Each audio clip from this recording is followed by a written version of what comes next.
प्रेमाने बोला. सद्गुरुमाता सुदीक्षा सविंदर हरदेवजी महाराज की जय. निरंकारी राजमाता गुरुवचन अवतार की जय. तुम्ही संत मायबाप कृपावंत संत आहात, ज्ञानी आहात आणि आज या ठिकाणी बसवलंय तुमच्या प्रेमाचं प्रतीक आहे. असं का म्हणावं लागलं की माझं पामर आहे काय कर, पण खरं चांगली नाही, फार चांगली आहे. इथं सगळं अध्यात्माचं पीक पिकलंय आणि म्हणून म्हटलं असं एक एक विद्वानाच्या समोर दास काय बोलणार. ही गुरुची कृपा आहे. हे व्यासपीठच मुळात गुरुच आहे आणि म्हणून या ठिकाणी वक्ता कोण असतो की सद्गुरूला समर्पण करून जर बसलं ना तर सगळं काही ठीक होतं. आपण आता एक अभंग ऐकला शेवटचा. विषयाकडे नंतर जाऊया थोडं. योगिया दुर्लभ तोम्या देखिला साजणी. कोण म्हणते? माऊली महावैष्णव ज्ञानेश्वर महाराज म्हणतात. त्या ज्ञानेश्वरीमध्ये सगळं ज्ञान ईश्वरी ज्ञान आहे. ज्ञानाचे ईश्वरच आहेत ते. एक सुद्धा आपण दुसरा आहे. आज सोनियाचा दिन वरसे अमृताचे गणू हरी पाहिला रे हरी पाहिला. आज सोनियाचा दिन वरसे अमृताचे गणू. हा दुसरा अभंगिक आपण ऐकला. हो. योगिया दुर्लभ तोम्या देखिला साजणी. पाहता पाहता मन न पुरे धनी. काय केलं? देखिला देखिला माये. इथे गोड बोलतात ज्ञानेश्वर. देखिला देखिला माये देवांचा देव. त्याच्यामुळे काय झालं? पिठला संदेह निमाले. तुझे पण निघून गेले, द्वैत भावना निघून गेले, अद्वैतात गेलो. पिठला संदेह निमाले तुझे पण का. देखिला देखिला माये देवांचा देव. कसा बघितला? अनंत रूपे अनंत वेशी देखिला मी त्याशी. बाप रकुमा देवीवरून खून बांधली कशी. कारण परमात्मा सन्मुख जरी असला तरी खुनेशिवाय कळणार. हो. आणि म्हणून तुम्हाला मला खुनीनेच परमात्मा कळला, खुनीनेच दाखवलं. आता आपण सर्वजण ब्रह्मज्ञानी आहात. संत निरंकारी मिशनचा आवाज आहे ब्रह्माची प्राप्ती आणि ब्रह्माची समाप्ती. आपण ओपन प्रोग्राम घेतो त्यावेळी आवाज येतो, या देवाला बघून घ्या, देवाला पाहता येतं. देव पाहायची वस्तू आहे. आपण आवाज देतो, समाजाला आवाज दिला म्हणून तर आपण तुम्ही आम्ही जुडलो की कोणीतरी सांगितलं या देवाला बघून घ्या, देवाला पाहता येतं.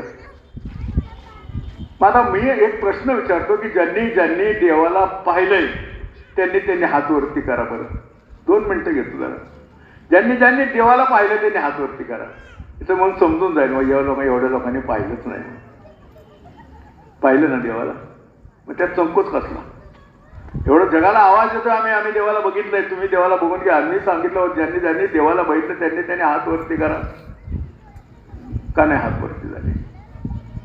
ठीक आहे. देव कसा आहे? देव कसा आहे तेवढं तर सांगा कुठे. अहो देव निर्गुण आहे, निराकार आहे, निर्लेप आहे, निरंजन आहे. निरंजन म्हणजे देवाला पाहणं हा मुळात डोळ्याचाच विषय नाही. तुम्ही म्हणता आम्ही बघितलं. येड तर नाही बनवलं ना आपल्याला. देव कसा आहे? निर्गुण आहे, निराकार आहे, निर्लेप आहे, निरंजन आहे, निरामय.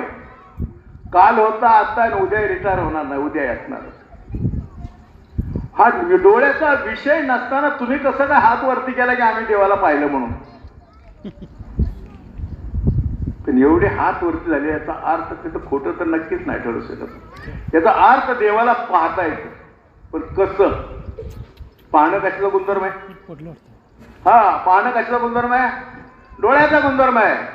पाहणं हा डोळ्याचाच गुणधर्म आहे. याचा अर्थ असा नव्हे एखादी वस्तू डोळ्याला दिसली म्हणून कळली. दिसतं कशाने? डोळ्याने दिसतं. मग कळतं कशाने? दिसतं डोळ्याने, कळतं ज्ञानाने. म्हणून दिसणं निराळं आणि कळणं निराळं. ज्याला डोळे आहेत त्याला दिसतं बरं का, ज्याला डोळे आहेत त्याला. आणि ज्याला ती दृष्टी सद्गुरूच्या कृपेने प्राप्त झाली ना त्यांनाच कळतं. म्हणून हात वरती झाले. देवाला पाहणं हा डोळ्याचा विषयच नाही मला. पाहणं डोळ्याचा गुणधर्म आहे. याचा अर्थ असा नव्हे एखादी वस्तू डोळ्याला दिसली मग कळली. कारण दिसतं डोळ्याने, कळतं ज्ञानाने. ज्याला डोळे आहेत त्याला दिसतं आणि ज्याला सद्गुरूच्या कृपेने ती दृष्टी प्राप्त झाली त्यालाच कळतं. मग जगात डोळे सर्वांनाच आहेत. जगात डोळे सर्वांनाच आहेत. मग ती दृष्टी किती लोकांना प्राप्त झाली? ही ती दृष्टीवाली मंडळी आहे. आणि म्हणून दिसणं निराळ आणि कळणं निराळ बरं का. एक साहेब काय म्हणले, आज रविवार आहे, मी आज जरा बाहेर जातो लवकर येतो, येताना भाजी घेऊन ये. विषय साधा आहे बघा, दिसणं निराळ. काय म्हणले, मी संध्याकाळी जरा लवकर येणार आहे, येताना भाजी घेऊन येतो, तुझं काम तेवढं हलकं होईल. आपल्या धर्मपत्नीला म्हटले. ते काय म्हणले माहिती का, नका आणू, तुम्हाला नाही काढायचे. काय म्हणले, हो नका आणू, तुम्हाला नाही काढायचं. आता ही बिचारी आणता, निशाणी आणता, एवढा मोठा साहेब म्हणजे नका आणू, तुम्हाला नाही काढायचं. याचा अर्थ काय, दिसतंय पण म्हणजे दिसणं निराळं. पण त्यांच्या त्या धर्मपत्नीला त्यांच्या ऑफिसमध्ये नेलं, खुर्चीवर बसवलंय, समोर टेबलवरती फायली पडल्यात, पेपर पडलेत, कागदपत्र पडली, तिला बसवलं. ती म्हणजे या कागदांचं करायचं काय, म्हणजे याचा अर्थ काय, दिसतंय पण म्हणजे याचा अर्थ काय, दिसणं निराळं, कळणं निराळं. ज्याला डोळे आहेत त्याला दिसतं आणि ज्याला ती दृष्टी आहे त्याला. आता ह्याला तिथं दिसतंय पण कळत नाही, हिला तिथं दिसतंय पण कळत नाही. आपण प्रवासाला निघालो, आपली गाडी खराब झाली, आपण कोणाला बोलवतो, मेकॅनिकला बोलवतो आहे का नाही. मेकॅनिक आल्यानंतर काय करतो, गाडीचं बॉनेट वरती करतो आणि आतमध्ये डोकं घालतो. आणि आपण बाजूला बसलो, आपण काय गं बसतो का, आपण बी आतमध्ये डोकं घालतो. दिसतं दोघांना, कळतं कोणाला. देव सन्मुख आहे, ईश्वरी सत्ता सन्मुख आहे, किती लोकांना कळली. याचा अर्थ दिसणं निराळं आणि कळणं निराळं. ज्याला डोळे आहेत त्याला दिसतात, ज्याला सद्गुरूच्या कृपेनं ती दृष्टी प्राप्त झाली त्याला कळतं की कणकण भीतर वास है इसका, परमात्मा नाची जागाच नाही हो. कणकण भीतर वास है इसका, देख नहीं नर पाता है, जब तक होए ना गुरु की दृष्टी तब तक ना द्रष्टात आहे. ती दृष्टी कोणी दिली, सद्गुरूने ती दृष्टी दिली तुम्हाला मला. आणि देव जर निर्गुण निराकार आहे, निर्लेप, डोळ्याचा विषयच नाही, ती दृष्टी. आणि म्हणून योग्यांना दुर्लभ तो मी आधी केला. याचा अर्थ काय, जप तप सेना जाना जाए. किती जप करा, तप करा, तीर्थाटन करा, जप तप सेना जाना जाए, कर्म धर्म से कोसो दूर, कहे अवतार मिले जो सद्गुरु तो ईश्वर का दिखे नो. योगी विधी येणे नही सिद्धी असा सापडणारच नाही. हो, योग्यांच्या हृदयात सुद्धा सापडणार, कुठंच नाही सापडणार, विषयच नाही. पाहणं डोळ्याचं गुणधर्म आहे की नाही. मग डोळ्याला जरा पुढे जाऊया बरं का. पाहणं डोळ्याचा गुणधर्म, याचा अर्थ असा नव्हे एखादी वस्तू डोळ्याला दिसली म्हणून दिसतं, डोळ्याने कळतं, ज्ञानाने. ज्याला डोळे त्याला दिसतं, ज्याला ती दृष्टी आहे त्याला कळतं. पाहणं डोळ्याचा गुणधर्म आहे. मग डोळ्याला पाहण्यासाठी कशाची आवश्यकता आहे, कशाची आवश्यकता आहे. आता एक अंधारात वस्तू पडलेली, आपण म्हणलं तुम्ही घेऊन यावं जरा तेवढी. तुम्ही काय म्हणाल, आता रात्री दिसणार नाही, सकाळ डोळे उघडे अजून दिसणार. मग डोळ्याला पाहण्यासाठी आवश्यकता कशाची आहे, अहो सूर्याची आहे. सूर्य म्हणजे प्रकाशाचा गोळा. डोळा देखण्याची आहे, मान्य. पाहणं हा डोळ्याचाच गुणधर्म आहे. डोळा देखण्याची आहे, परी त्याची सूर्य नव्हता साह्य, सिद्ध पदार्थ देखो न लाहे, स्तब्ध राही अंधारी. अंधारामध्ये डोळे उघडे, समोर पदार्थ आहे, दिसत नाही, आवश्यकता. अंधारामध्ये डोळे उघडे, समोर पदार्थ आहे, दिसत नाही, आवश्यकता सूर्याची. तसा समोर देव आहे, सन्मुख ईश्वरी सत्ता आहे, दिसत नाही, आवश्यकता सद्गुरूची. सद्गुरु विना ब्रह्मज्ञान सर्वथा नव्हे नव्हे, असं विमज्ञान होऊच शकत नाही सद्गुरूशिवाय. पाहणं डोळ्याचा गुणधर्म आहे. डोळ्याला पाहण्यासाठी आवश्यकता सूर्याची. मग सूर्य काय करतो, सद्गुरू काय करतात. सूर्य काय करतो, अहो सूर्य काय करत नाही, दिसतं ते दाखवतो. दिसतं ते आता अंधारात सगळं जग बुडूक आहे. उद्या सकाळी उगवल्यानंतर सगळं दिसायला सुरू होतं. जे अस्तित्वात आहे तेच दाखवतो. सूर्य काय करतो, दिसतं ते दाखवतो. आणि सद्गुरू काय करतात, समोर वस्तू आहे, आदर्श आहे, तिचं दर्शन घडवून देतात. चंद्र सूर्य हिरा दाविती देखणे, दिसतं तेच दाखवतात. चंद्र सूर्य हिरा दाविती देखणे, आदृश्य दर्शन सद्गुरूची. समोर वस्तू आहे, आदृश्य आहे, कोणाच्या कृपेने ते दर्शन झालं. ती दृष्टी सद्गुरूच्या कृपेने तुम्हाला मला प्राप्त झाली. आणि म्हणून आम्ही दावा करून सांगतो की देवाला पाहतो. आता देवाला पाहता येतं हे नक्की गोष्ट आहे. ह्याला अनुभवायचं कसं. ज्ञानेश्वर महाराज म्हणले, तेने कारणे मी बोलेन. तेने कारणे म्हणजे मी कोणाच्या बळावर बोलतो इथं बसून, मी माझ्या गुरु परंपरेच्या बळावर बोलतोय बरं का. माझ्या गुरु परंपरेच्या बळावर बोलतोय. तसं ज्ञानेश्वर महाराज म्हणले, तेने कारणे मी बोले. कोणाच्या बळावर, सद्गुरूचे. आणि काय करेन, तेने कारणे मी बोलेन, बोली अरूपाचे रूप दावे. परमात्मा कसा आहे, मग त्याचं रूप दावे. हा अनुमानाचा विषयच नाही, हा भयंकर मोठा अनुभवाचा विषय. तेने कारणे मी माझ्या गुरुच्या बळावर बोलतोय. तेने कारणे मी बोलेन, बोली अरूपाचे रूप दावी. अति इंद्रिय म्हणजे इंद्रियाचा विषय बिलकुल नाही परमात्म्याला पाहणं.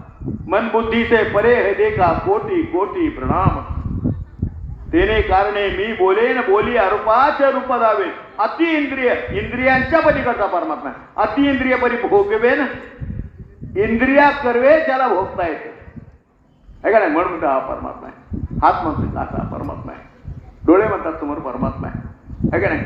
कोणाची कृपा, ती दृष्टी प्राप्त झाली ना. अति इंद्रिय इंद्रियाच्या जरी पलीकडे असला तरी अति इंद्रिय परी भोगवेन इंद्रिया करवे. असं विमल ज्ञान सद्गुरूंनी तुम्हाला आम्हाला दिलेलं आहे. आणि मग ब्रह्मज्ञान घेतल्यानंतर खऱ्या अर्थानं भक्तीला सुरुवात होते. खऱ्या अर्थानं भक्तीला ही समज आहे. आणि ही भक्तीला सुरुवात होते. आणि मग खऱ्या अर्थानं तुम्ही आम्ही मार्गाला लागतो. रामाने शबरीला 9 प्रकारची भक्ती सांगितली. किती? 9 प्रकार की भक्ती बताई. उसको 9 विधा भक्ती बोलते. काय बोलतात? 9 विधा भक्ती. मग 9 प्रकारची भक्ती सांगितली. याचा अर्थ असा नव्हे की त्याच्यामध्ये 9 प्रकारचे परमात्मा को इन्व्हॉल्व किया, असं म्हणता येईल का. 9 प्रकारची भक्ती शबरीला सांगितली आणि त्याच्यामध्ये 9 प्रकारचे परमात्मा इन्व्हॉल्व केले. गहू एक प्रकार भाऊ, एक गहू प्रकार भाऊ, एकच गहू आहे. त्याची काय बनवता तुम्ही, चपात्या बनवता, लापसी बनवता, रवा बनवता, शिरा बनवता, पुऱ्या बनवता, माध्यम काय. तसं जरी 9 प्रकारची भक्ती सांगितली असेल तर परमात्मा एकच इन्व्हॉल्व केला त्याच्यामध्ये. एक गहू प्रकार हो, तसं 9 प्रकारची 9 विधा भक्ती. आणि 9 विधा भक्तीमध्ये प्रथम क्रमांक कुठल्या भक्तीचा आहे. प्रथम भक्ती संतन कर सांगा आणि दुसरी रती मम कथा प्रसंगा. शरीराने प्रथम भक्ती साधू संतांचा संग करा म्हटलं.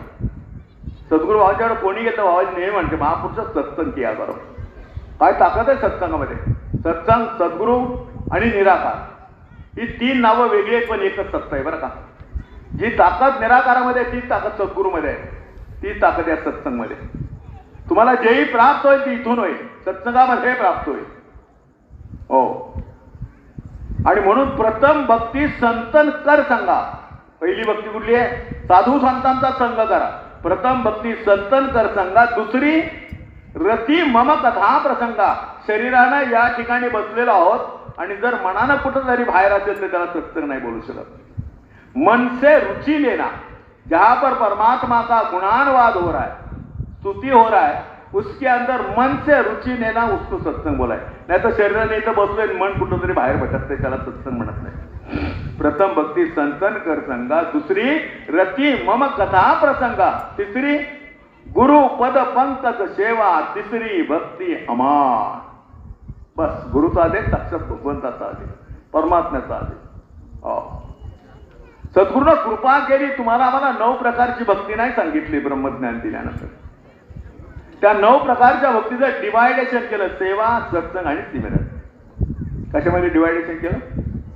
सेवा, सत्संग आणि जीवन ह्याच्या अलावा जर काही भक्ती असेल तर जरूर जाचा येऊन जाणार. सेवा, सत्संग, सिमरन जेव्हा गुरुनं कृपा केली. आणि म्हणून त्यामध्ये पहिला क्रमांक असेल ते सत्संग. सत्संग हे मनाला समजवण्याचा विषय, मनाला विषय वाचनेपासून परावृत्त करून ईश्वराकडे प्रेरित करण्याचं एकमेव स्थान ते हे सत्संग आहे. हो, मन आणि बुद्धीच्या शुद्धीचं साधन सत्संग आहे. सत्सुदरी सत्संगती पायी पारस परस कुधात स्वाय. परिसराचा स्पर्श लोखंडाला झाल्यावर त्या लोखंडाचं काय होतं? सोनं होतं. तसं त्या महापुरुषांच्या संघटनेत राहिल्या, साधू संतांच्या संघटनेत राहिल्या जीवाचं सोनं होतं, जीवाला मोल येतं. समाजामध्ये मान सन्मान वाढतो. नाही आपल्याला कोण विचारतो? समाजामध्ये मान सन्मान वाढतो. पाप दूर होतात. वाल्याचा वाल्मिक ऋषी बनवायची ताकद या साधूच्या संघटनेत आहे.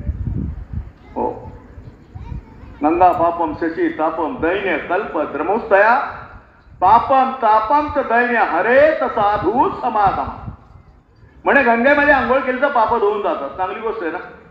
आपण पाप करायचं आणि गंगा मायला सांगतो धुवून टाकतो. बरं आहे ना. वर्षभर काय करायचं करायचं, परत एकदाच बनारसला जायचं, डुबकी मारून यायचं. पण पाप जातील का गंगे? पवित्र गंगेमध्ये पाप नाही जात. पाप काय म्हणतात? आम्ही काठावर उभं राहतो, तू डुबकी मारून ये, परत तुझ्या बोखांडीवर बसतो. लिहिलंय की गंगेमध्ये आंघोळ केली तर पाप धुवून जातात. गंगा पापम शशी तापम चंद्राच्या प्रकाशानं शीतलताही मिळेल. गंगा पापम शशी तापम दैन्य कल्प द्रमोस्तया.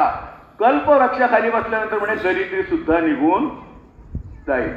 पण पापम तापम च दैन्य हरेत साधू समागमा. पण पाप, ताप आणि दरिद्री घालवायची ताकद या साधूच्या संघटनेत आहे. हो हो, बघा, रोगाचं दुःख शरीराला, रोगाचं दुःख शरीराला, आणि दारिद्र्याचं दुःख कोणाला? अरे दारिद्र्याचं दुःख अंतःकरणाला. दरिद्री माणसाचं अंतःकरण रडतं. दरिद्री माणूस आपल्या मुलांच्याकडे बघतो, समोरच्या मुलांच्याकडे बघतो, वाईट वाटतं. रोगाचं दुःख शरीराला, दारिद्र्याचं दुःख अंतःकरणाला, आणि जन्म मरणाचं दुःख कोणाला? अहो जीवाला. त्याने किती वेळा जन्माला किती व्हायचं बोल. या त्रिविध तापांची उंबोळ होते.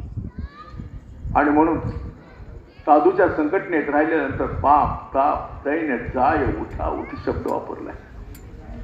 पाप, ताप, दैन्य, जाय, उठा उठी झालिया बेटी हरिदासांची. ऐसे बळ नाही कशाची. कुठलं बळ? पाप, ताप आणि दरिद्री घालवायचे. ऐसे बळ नाही कशाची. तप, तीर्थ, जगी, दान, व्रत. तुम्ही किती तप करा, तीर्थाटन करा, जगभर अन्नछत्र उडा, दान धर्म करा, पण तुमचं पाप, ताप आणि दरिद्री घालवायची ताकद एका साधूच्या संघटनेच्या सत्संगमध्ये. तेवढी ताकद आहे. हे सत्संग परम पवित्र तीर्थाचं स्थान आहे. या ठिकाणी मनाला समजवलं जातं. हो, आणि म्हणून ना गंगा पापम शशी तापम दैन्य कल्प द्रमुस्तया पापम तापम च दैन्य हरेत साधू समागमा. गंगेमध्ये आंघोळ केलं तर पाप धुवून जातात. चंद्राच्या प्रकाशानं शीतलताही मिळेल. कल्पवृक्षाखाली दरिद्री सुद्धा निघून जाईल. पण पापम तापम च दैन्य हरेत साधू समागमा. पाप, ताप आणि दरिद्री घालायची ताकद साधूच्या संघटनेत. तुम्ही आम्ही भाग्यवंत आहोत. अशी घोर कलियुगामध्ये तुम्हाला आम्हाला साधूचा संघ मिळतो. आणखीन काय होतं? सत्संगामुळे मनस्थिती बदली होते. घरामध्ये जर काय पारिवारिक कटकट झाली असेल, काय मनस्थिती बरोबर नसेल, जरूर या ठिकाणी येऊन बसा. हो, सद्गुरू कोणाच्या नाही कोणाच्या मुखातून तुमच्या प्रश्नाचं उत्तर दे. तुमची मनस्थिती पूर्व होते. कारण सत्संगामुळे मनस्थिती बदली होते. मनस्थिती बदली झाल्यानंतर परिस्थिती बदली होते, आणि परिस्थिती बदली झाल्यानंतर घरामध्ये सुख आणि शांती येते. एवढी ताकद आहे सत्संगमध्ये. सेवा, 3 प्रकारची भक्ती सांगितली. सेवा, सत्संग, सिमरन. याच्यापेक्षा काय आलावा भक्ती? पवित्र हरदेव वाणीचं बोल 104 पद वाचा, 105 पद वाचा, 106 पद बघा. 104 पदामध्ये लिहिलंय की सेवा, सत्संग, सिमरन से जितना पुण्य कमाता तू. म्हणजे किती पुण्य आहे? सेवा, सत्संग, सिमरन से जितना पुण्य कमाता तू, निंदा, नफरत, वैर से उससे जास्ती गवाता तू. हा बंद सर्वांच्यासाठी बरं का. अवतारवाणी आणि हरदेव वाणीमध्ये फरक आहे. हरदेव वाणीमध्ये तुम्हाला मला जीवन कसं जगायचं हे शिकवलंय सगळं. सेवा सत्संग सिमरन से जितना पुण्य कमाता तू, निंदा नफरत वरचे उससे जास्ती गवाता तो. काय फायदा केला इथे येऊन? काय फायदा? जितना नहीं कमाया तूने उससे जास्ती खोया है, इसीलिए तो कदम कदम पर रोया है, पछताया. हो, आता माझी का माताजी सांगितलं मराठीमध्ये पण, औषधी होत नाही. औषधी होत नहीं गुणकारी ठीक यदि अनुपान नहीं, बोले मुख से करे न करते नर्व बुद्धिमान ने.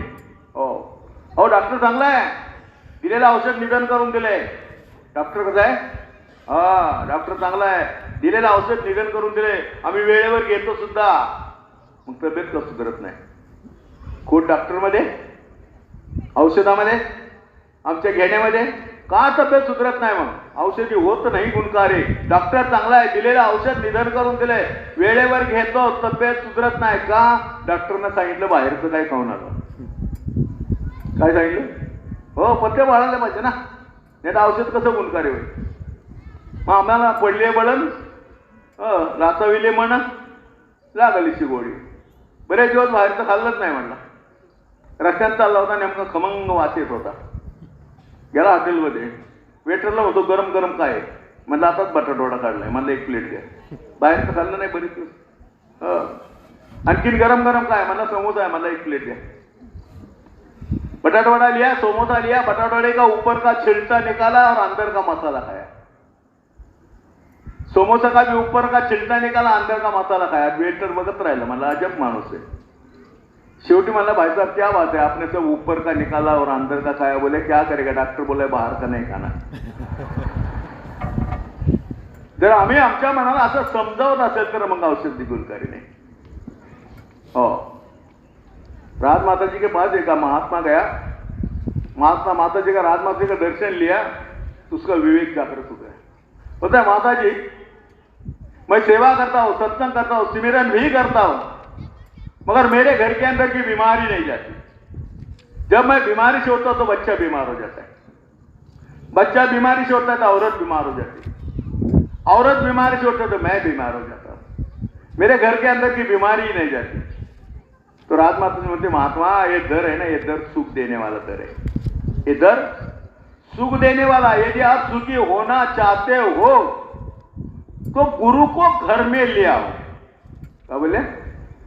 गुरु को घर में ले आओ, जब भी बैठो गुरु की बातें करो, सुखी हो जाओगे. कारण गुरुच्या डायरीमध्ये दुःख नावाची गोष्ट नाही. सद्गुरु अवतार घेतो कोणासाठी? सद्गुरु आता एक जग में केवल सुखमय करण्या कुल संसार. सद्गुरु सुखाचे दुख सागर है. तो बोले जब भी बैठो तो गुरु की बातें करो, गुरु को घर में ले आओ, और तुम्हारे घर के अंदर जो निंदा चलती है ना, नफरत चलती है, उसको बाहर निकालो. तो महात्मा बोलते, मेरे आंखों में पानी आया. जब मैं कंपनी में काम पे जाता था तो मेरी औरत अकेली घर में रहती थी, अड़ोस पड़ोसी सब बहनी इकट्ठा होती थी और उनका वही सब्जेक्ट, इसका ये हो गया, उसका वो हो गया, फलाने का ये हो गया. मेरा घर निंदकों का अड्डा बन गया था. तो यदि सुखी होना चाहते हो ना, तर हे औषधी पथ्य पाळावंच लागेल. कारण ह्या तीन गोष्टीपासून, सेवा सत्संग सिमरन से जितना पुण्य कमाता तू, क्यों किसी निंदा नफरत करके हो, उससे जास्ती गवाता तू. भक्तीमध्ये पथ्य आहेत, परनिंदा, हो, परनिंदा, परधन, परनारी, अरे पथ्य आहे. महापुरुषाचं जीवन कसं असावं, तुमच्या जीवनापासून पाहणारा आदर्श घेत असतो. आणि म्हणून सेवा भक्तीचं प्रवेशद्वार आहे, सेवा भक्तीचा कारवंट आहे.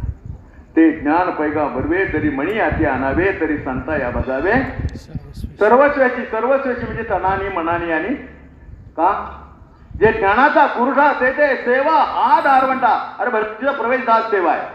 आज या ठिकाणी तुम्हाला सेवेचा आवाज दिला जातोय. आम्हाला सेवेचं मतलबच कळलं नाही. हो, सेवा कोई मजबुरी भी नाही. महात्माने आता सांगितलं, ठीक आहे चला आजावर सेवा आहे, नाही काय दंड देणार का तुम्ही त्यांना? सेवा कोई, सद्गुरु बाबाजी बोले, सेवा कोई मजबूरी नहीं होती, सेवा अपनी खुदकुशी होती है. इसीलिए सेवा के मैदान में उतरने वालों केवल शब्दों से नहीं बल्कि कर्मों से उतरना है. हो, कोई मजबुरी नाही सेवा. अरे सेवा भक्तीचा प्रवेशद्वार आहे, सेवा भक्तीचा दारमंड आहे. बाबा बुटासिंग महाराज स्वातंत्र्याच्या पूर्वीचा काळ आहे तो. बाबा बुटासिंग महाराजांनी गल्ला खुल्ला करके रखा था. बाबा बुटासिंग महाराज सुबह सुबह आते थे, गल्ले में से माया निकाल कर सेवा में खर्चा करते. का सेवेतलं महत्वच आम्हाला कळलं नाही. हो, फिर शाम को आते थे, बोलते थे अवतार कितने आमदनी हो गए. फिर जेब से माया निकाल, गले में से माया निकाल कर सेवा में खर्चा करते थे. किसी के जेब में हाथ डालकर माया निकालते थे और सेवा में खर्चा करते थे. अच्छी बात है. स्वातंत्र्याच्या पूर्वीचा काळ होता. किसी दुकानदार से 5 रुपए उधारी में लिया, 5 रुपए उधारी में लिया और सेवा में खर्चा किया. तो ये विषय चर्चे वाला बन गया. बोले काय काय इनका गुरु है. किसी के जेब में हाथ डालकर माया निकालता है, किसी से उधारी मांगता है. जब ये विषय चर्चे वाला बन गया तो बाबा अवतार सिंह महाराज जी को अच्छा नहीं लगा. दोनों हाथ जोड़कर अपने गुरुदेव के सामने खड़े हो गए. बोलते हैं गुरुदेव, क्यों हमारी बदनामी कर रहे हो, क्यों किसे माया मांगकर हमें शर्मिंदा कर रहे हो. मैंने तो आपके लिए गल्ला खुल्ला करके रखा है. तब बाबा बुटा सिंह महाराज बोलता, अवतार तू बड़ा लालची. क्या बोले. तू बड़ा लालची है, तुझे ही मालोमाल होना है. होगा. क्या बोले. तू बड़ा लालची है, तुझे ही मालोमाल होना है. अरे मेरे संतों का हाथ देने वाला हो. बाबा बुटा सिंह महाराज कहते हैं, मेरे संतों का हाथ देने वाला हो और देने वाला ही होगा. ना पसरावा कोणा पुढ्या, भिक्षा पात्र अवलंबने जळो जिनेला देवारे. हो, बाबाजी सुद्धा बोलले होते, देते जाओ. सद्गुरु बाबांच्या विचारामध्ये बोलले होते, देते जाओ, देने को महत्ता दे दो, लाईफ बनती है बाईकी भी. कोणाचं जीवन बनवायचं आहे सद्गुरूला. बाबा बुटा सिंह महाराज बोले, मेरे संतों का हाथ देने वाला. अरे सेवा आहे काय, भक्तीचं प्रवेशद्वार. दास 1998ला दिल्लीला होता, कोर्स केले दिल्ली में था 98 में. आणि हा समागमचा पिरियड होता. मग शुक्रवारी एक दिवस संपले दुपारी की मी बुराडी नाक्यावर जायचो. शुक्रवार शनिवार 2 दिवस राहायचो. रविवारी बाबाजींच्या उपस्थितीमध्ये कुठं ना कुठं प्रोग्राम व्हायचा. बाबाजींच्या उपस्थितीमध्ये प्रोग्राम व्हायचा आणि मग तिथून मी निघून जायचो एअरपोर्टला. तर त्यावेळी विषय सेवा होता. विषय काय होता. सेवा. आणि मग 2 दिवस गोपी आणि पार्टीमध्ये राहायचो. आता मी काय सेवा तर नाही करायचो. जाऊन त्यांची गेटची सेवा चालली, मी बसायचो आपला. वर्ण मी बोलतो, महाराज मैं कुछ सेवा ही नहीं करता, खाली आके बैठा होतो. बोले महाराज या ठिकाणी येऊन बसताना ती बी सेवाच आहे, गुरु परवान करतो. या वेळात वेळ काढा, इथे येऊन बसला तरी तुमची सेवा परवान आहे. वेळात वेळ काढून इथं बसला तरी तुमची सेवा परवान आहे. काही करू नका. त्यावेळ समय दान त्याला बोलतात. अपना किमती समय सद्गुरु के कार्य में देता है. हा. आणि मग तो त्यावेळी विषय सेवा होता.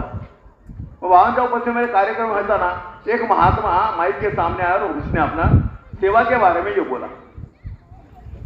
उसने क्या बोला, एक महात्मा हर 2-4 दिन में बैंक में जाने का, चेक जमा करने का और पैसा निकालने का, माया निकालने का. त्यावेळी असं काय गुगल पे, पेटीएम काही नव्हतं. एटीएम सुद्धा नव्हतं बरं का 98ला. चेक जमा करायचा, पैसे टोकन हातात घ्यायचं, बसायचं, नंबर आले की आपले पैसे घे. हर 2-4 दिन में बैंक पे जाता था, चेक जमा करता था और माया निकालता था. एक दिन क्या होगा, उसने चेक जमा किया, हाथ में टोकन लिया और बैठा. बहुत समय हो गया, उसका नंबर नहीं आ रहा है. बहुत समय हो गया, उसका नंबर नहीं आ रहा है. तो उसने जाके कैशियर को बोला, भाई साहब क्या बात है, मेरा नंबर क्यों नहीं आ रहा है. तो कैशियर बोलता है, भाई साहब चेक के ऊपर आपने कितनी माया लिखी है, कितने पैसे लिए. तो बोलता है 15,000. क्या बोले 15,000. तो कैशियर बोलता है, भाई साहब आपके अकाउंट पे 12,000 रुपए बैलेंस है, तो आपको 15,000 कैसा मिलेगा. सही बात है ना. अकाउंट पर किती 12,000, 15,000 कौन देना. तो उसको गुस्सा आया महात्मा को. बोलता क्या है, बैंक के अंदर सारी ढेर सारी माया पड़ी, इतना पैसा पड़ा है, क्या बैंक मुझे 15,000 नहीं दे सकती. गरीब है ना. आपके अकाउंट में 12,000 रुपए बैलेंस है, बोलते आपने 15,000 रुपए लिखा है, तो तो क्या हो गया, बोलता बैंक के अंदर ढेर सारा पैसा पड़ा है, क्या बैंक मुझे 15,000 नहीं दे सकती? तो कैशियर बोलता है भाई साहब बैंक 15,000 क्या 15 लाख भी दे सकती है, मगर कभी जमा भी किया करो. कभी अरे जमा करायची वेळ आहे, नंतर पस्तानीचा काही फायदा नाही. जमा करायची वेळ ही सेवा परवा नाही तुमची. पुन्हा एक महात्मा ने एक सेवा के बारे में बोला. बोला एक स्कूल जाने वाला बच्चा था, शाळेत जाणारा मुलगा रोड से जा रहा था, उसको भूख लगी. उसको क्या लगी? हाँ भूख लगी. तो रोड के किनारे पे एक मकान था और वो घर का दरवाजा अंदर से बंद था, कड़ी लगाया था. तो बच्चे ने जाके वो दरवाजा खटखटाया. तो अंदर एक बहन जी थी, उसके हाथ में एक दूध का गिलास था. वो दरवाजे के तरफ आ गई, उन्होंने दरवाजा खोला तो ये बच्चा बड़ा खामोश खड़ा था, चुपचाप. तो बहन जी बोलते बेटा क्या बात है, बड़ा खामोश खड़ा है. तो शर्म के मारे नहीं बोला कि मुझे भूख लगी है. तो बोलता है मुझे बहुत प्यास लगी है, तहान लागली. बोलते ले बेटा दूध का ग्लास पी ले. त्या मुलाने दुधाचा ग्लास घेतला, निघून गेला. बहुत समय निकल गया.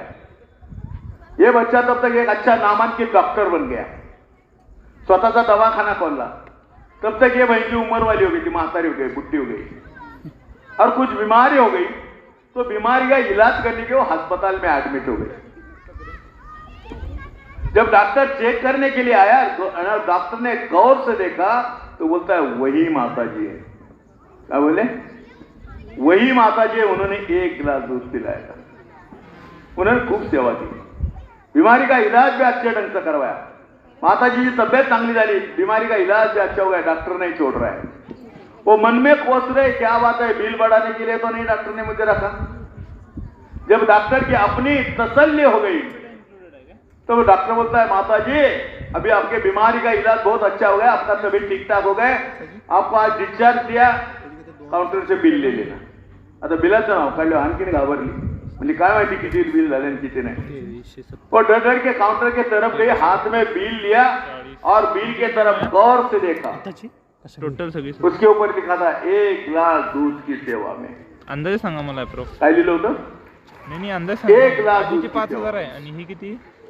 सेवा करणाराने फक्त 5,000 आहे ना? सेवा करा. 5,000 आहे ना? ज्यावेळी तुमची सेवा सद्गुरूला परवान करायची त्यावेळी नक्कीच सद्गुरू सेवा परवान करेल. सद्गुरू कोणाची सेवा फुकट घेतच नाही. मग आम्ही वर्ण म्हणायचं सेवा तनाने मनाने आणि धनाने. धनाने सेवा बरोबर आहे. धन की सेवा करने से तन तंदुरुस्त होता है, धन की सेवा करने से धन से मालमाल होता है. और मन की सेवा क्या होती है? मन का इंद्रिय आहे का? आपण तनाने मनाने आणि धनाने सेवा मागतो. तन की सेवा करणे तन तंदुरुस्त, धनाची सेवा करणे धनाने मालोमाल. बरोबर आहे. गुरुला तुम्हाला मालोमालच करायचं हो. आणि मन की सेवा क्या होती? मन का इंद्रिय आहे का? मन इंद्रिय आहे का? नाही. मन काय? मन इंद्रिय नाही, पण मन इंद्रियांचा राजा आहे. शरीर म्हणजे डोकं, हात, पाय, कान नव्हे. याच्यामध्ये 5 ज्ञानेंद्रिय आहेत, 5 कर्म इंद्रिय आहेत. आणि या इंद्रियांच्या समूहाला काय म्हणतात? शरीर. आणि या इंद्रियांचा राजा कोण आहे? मन. मनाने घेतलं म्हणून इथपर्यंत शरीर आलं. मन म्हटलं तर नको जायला, कंटाळा आला तर नाही शरीर येणार इथपर्यंत. इंद्रिय येणार नाही. इंद्रियाचा राजा आहे. पण मनासारखी चंचल वस्तू जगाच्या पाठीवर कुठलीच नाही. म्हणून पहिल्या प्रणामध्ये याचं गुरुनं घेतलं आपल्याकडून तन मन आणि धन. माझं आपल्याकडे मन राहिले का? मन कुणाला गेले? बरं मन मग इतकी पण इच्छाच राहील ना. मग इच्छा निर्माण होते ना. पण ते इच्छाची पूर्तता करायला मन तर पाहिजे का नको? मन सद्गुरूने दिलेले आहे. मग काय करावं लागेल? अपनी इच्छा को त्यागना पडेगा. अपनी इच्छा को काहीच महत्व नाही. अपनी इच्छा को त्याग कर गुरु मत को अपनाना, यही मन का समर्पण, यही मन की सेवा आहे. गुरुचा आदेश साक्षात भगवंताचा आदेश. गुरु कोणाच्याही गटातून बसल बोलेल. आणि म्हणून जी सेवा आहे ना, सेवा भक्तीचा प्रवेशद्वार, सेवा भक्तीचा दार आहे. आणि म्हणून सेवा हा जो भी सेवा मिलते, बाबाजी बोले कृपा समझना कोई मजबूरी नहीं है. तन की सेवा करायचे, तन तंदुरुस्त होता है, धन की सेवा करणे धन से मालोमाल होता है, मन की सेवा क्या है, मन का समर्पण. ही सेवा शब्द वापरला शास्त्रामध्ये. याला काय म्हटले? श्रमदान म्हटले. श्रमदान म्हणजे काय? शरीरानं केलेलं दान. आता या ठिकाणी ही एवढी मोठी सेवा चाललेली आहे. ग्राउंडवरती सद्गुण माताजी तुम्हाला आम्हाला सेवा देतात आणि ज्याच्याकडे 2-2, 4-4 नोकर आहेत तो मी तिथं जाऊन फावड्याने माती उचलतोय, गवत काढतोय, काय काय करतोय का? पाहिजे तेवढं यंत्रयुग आहे, पाहिजे तेवढी यंत्रणा राबवून तुमच्या सेवेची गरज सुद्धा भासू देणार नाही सद्गुरू. त्याला समय दान म्हणतात, श्रमदान म्हणतात. शरीरानं केलेलं दान, त्याच्यामुळं शरीराची व्याधी कमी होते, शरीराचे कष्ट कमी होतात. शास्त्रामध्ये त्याला काय म्हणले? श्रमदान. आता आपण जर इथं दान शब्द वापरला तर आमच्या मनामध्ये कर्ता भाव निर्माण होईल, आम्ही दानी बोलू. धन की सेवा मागते त्याला काय म्हणले? श्रमदान, शरीरानं केलेलं दान. धन की सेवा त्याला काय म्हणले? संपत्ती दान. काय म्हणले? संपत्ती दान. आपल्या संपत्तीचा 10वा हिस्सा हा गुरुचा असतो, देवाचा असतो, धर्माचा असतो. जेव्हा आम्ही आमच्या संपत्तीचा 10वा हिस्सा गुरुला देतो तेव्हा राहिलेल्या 90% संपत्तीचं रक्षण करण्याची जबाबदारी त्याची असते. म्हणून आपल्याला बरकत असते. हो, संपत्ती दान, श्रमदान, संपत्ती दान, बरीच दान आहे. त्याच्यामध्ये भूदान आहे. भले ह्या जमीन ज्याने विकली त्याने हरकत नाही माया घेतल्याचं, पण हे दान आहे एक प्रकारचं. जोपर्यंत ही आध्यात्मिक शाळा आहे तोपर्यंत ही सेवा रुजू राहणार. हो, आता या ठिकाणी काय आहे? श्रमदान आहे. या ठिकाणी जरी तुम्ही एक वीट लावली संपत्ती दान संपून जातं, श्रमदान संपून जाईल. पण या ठिकाणी तुम्ही ह्या वड्या वाचूला, ही आध्यात्मिक शाळा आहे आणि ही शाळा बांधण्यासाठी जो ते जेव्हा तुम्ही आम्ही असू अगर नसू, पण ज्यावेळी तुम्ही ह्या वास्तूला तुमच्या श्रमदानाने सेवा दिलेला, ती सेवा कायम स्वरूपाची रुजू राहील, न संपणारी सेवा आहे. तुम्ही आम्ही असू अगर नसू, याच्यात एक वीट जरी तुम्ही लावली असली तरी ती वीट जोपर्यंत तिथं आहे तोपर्यंत तुमची सेवा परवा नाही. भूदान कायमची सेवा परवा. हो, वास्तुदान हे याच्यासाठी तुम्ही केलेलं श्रमदान आहे, ही कायम स्वरूपाची सेवा आहे. आणि म्हणून थोडं का होईना आपण सेवेचं योगदान प्रत्येकाने द्या. सेवेपासून कोणी वंचित राहू नका. हो, कारण गुरु तुम्हाला टायमाला आवाज देतो. उद्या नंतर सगळं संपल्यानंतर तुम्ही म्हणा आम्ही सेवेला आलो तर काय तर अर्थच नाही राहणार. हो, पुन्हा समागम झाला, पुण्याला समागम झालं, पुन्हा जंगल होतं, ग्राउंड दिसतच नव्हतं. निव्वळ श्रमदानानं ते झालेले. मिलिटरीचं सुद्धा काम नव्हतं की एवढं मोठं 4 एकत्र जमीन साफ करायचं, म्हणून श्रमदान म्हटलेले त्याला. शरीराने केलेलं दान, संपत्ती दान, आणि एक महत्वाचं दान असतं त्याला समयदान म्हणतात. तुम्ही तुमच्या जीवनाचा जन्म आणि मृत्यू याच्यामधलं अंतर त्याला जीवन म्हणतात. त्याच्यावर तुमचा अधिकार आहे. मग तो योग्य वापर करायचा, अयोग्य वापर करायचा ते तुमच्यावर डिपेंड आहे. मग तुमच्या वेळाचा वेळ तुम्ही गुरुच्या कार्याला देता त्याला समयदान म्हणतात. आणि त्या समयदानानं समाज प्रबोधनाचं कार्य होतं. समयदान महात्मा वाटेल तिकडे प्रचार प्रसार देतात, काय देतात?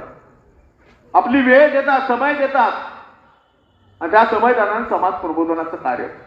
तुम्ही या ठिकाणी श्रमदान बी करणार आणि तुम्ही समयदान सुद्धा करणार, तुमच्याकडून करून घ्या. तसं दूरचे निहित अरदास करूया, प्रार्थना करूया. हे निंदाय सद्गुरु माता सुदीक्षा सविंदर हरदेव सिंहजी महाराज, तू करताय जगत का, तू सबका आधार है, करण करावण हार, तू सब कुछ तेरे पास दया कर, कृपा कर, सेवा सिमरन से जितना पुण्य कमाता तू, निंदा न परत होय ते उसती जास्ती का फायदा काय हो? मग काय केलं? रावणाची लंका कोणी जाळली? कुणी जाळली? रावणाची लंका कोणी झाली? हनुमंतानं झाली. सगळ्यांना माहिती आहे हनुमंत बाबळी रावणाची. मग तू काय लंका जळायला गेलता का? हो, सीतामाईचा शोध लावला. मग सांगितलं म्हणजे मुझे भूक लगी आहे, म्हणजे अशोक वाटिकामध्ये जा आणि खाली पडलेली फळं खा. झाडाचं फळ तोडायचं नाही. जितना नाही कमाया तूने उससे जास्ती खोया आहे. खाली पडलेली फळं खायचं, ते माकड झाडाचं हलवाय हलव द्वारात हलवायचं, ते झाड जमीनदोस्त झाल्यानंतर मग पडलेली फळं खायची. आता सगळ्या बागेचा नाश झाल्यानंतर खबर रावणाकडे गेली आहे. इंद्रजित आला, पकडून नेलं. रावण अशा मोठ्या आसनावर बसला होता, राजसिंह आसनावर. ते मनातल्या मनात विचार करते होता दिवाने क्यों गफलत नाही पडा मेरे गुरु से तर कोई नाही पडा. मग त्यानं बी एक मोठं आसन बनवलं कशाचं शेपटाचं आणि रुबाबात वाचला. रावण पाला तुझं मरण कशात आहे मला शेपटात. सर्वांना माहिती जितना नाही कमाया उससे जास्ती वय म्हणला तुझं मरण कशात आहे म्हणला शेपटात आहे. लगेच ऑर्डर केली म्हणल्या आपल्या नगरीमध्ये जेवढ्या चिंध्या आहेत कपडा तेवढा घेऊन या. ऑर्डर कोणी केली चिंध्या कोणाच्या लगेच आल्यावरच सांगितलं म्हणल्या ज्याच्या शेपटाला गुंडळायला कोणी सांगितलं हो म्हणले राखेल घेऊन या एक ड्रम राखेल कोणाचं ऑर्डर कोणी केली म्हणली वता त्याच्या शेपटावर वतायला कोणी सांगितलं रावण म्हणजे आणा माचीस कोणाचं आणलं म्हणजे त्या पेटून पेटवायला कोणी सांगितलं मग पेटली कोणाची. मग रावणाची लंका कोणी जाळली नक्की जाळला तो काय लंका जाळायला गेला होता का. अरे कमीत कमी रावणाचं पतन झालं तर रावण मेला तर लंका सोन्याची चित्र वाचली असती. बोलता है जितना नहीं कमाया उससे जास्ती खोया है इसीलिए तो कदम कदम पर रोया है. पत आहे असं काहीच करू नका. कोणाही जीवाचा न घडो मत्सर भरम आहे सर्वेश्वर पूजनाचं आहे. तर या बोलण्याच्या ओघात थोडा वेळ पुढे घेतलाय. तुम्ही संत मायबाप उदार अंतकरणा क्षमा करा. आज या ठिकाणी बोलवलं आमच्या जालिंदर साहेबांचं मनापासून आभार व्यक्त करतो. पोळ सणाचा आभार व्यक्त करतो. क्षीरसागर महाराज तुमच्यामुळे आज या ठिकाणी येणं झालं. बरेच वर्षाने तुम्हाला साधू संतोष दर्शन होतं प्रेमाने बोलत.